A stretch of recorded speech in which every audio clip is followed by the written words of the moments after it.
Sa harap ng City Hall, lalong lumala ang kaguluhan habang patuloy na sumusugod ang mga nagpoprotesta. Ang sigawan ng mga tao, ang pagtakbo ng mga nagkakagulong mamamayan, at ang tensyon sa hangin ay tila sumasabog sa bawat segundo. Biglang bumukas ang pinto ng gusali. Lumabas si Miguelito. Kitang-kita sa kanyang mukha ang matinding galit at desperasyon. Pilit niyang pinipigilan ang mga tao na makapasok sa loob ng City Hall, ang lugar na matagal nilang kinontrol. Ngunit hindi na mapipigilan ang galit ng taumbayan. Sa desperasyon, biglang naglabas ng baril si Miguelito. Walang pag-aatubili, nagpaputok siya sa ere upang takutin ang mga nagpoprotesta. Umalingaw-ngaw ang putok ng baril. Agad nagkagulo ang paligid.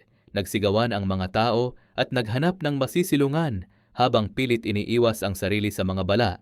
Ang iba ay nadapa sa pagmamadaling makatakas. Ngunit sa gitna ng kaguluhan, may isang taong hindi umatras, si Tanggol. Nang makita niyang nanganganib ang mga taong kasama niya, agad siyang kumilos. Walang takot niyang hinarap ang mga pulis at bodyguard na nagtatanggol kay Miguelito.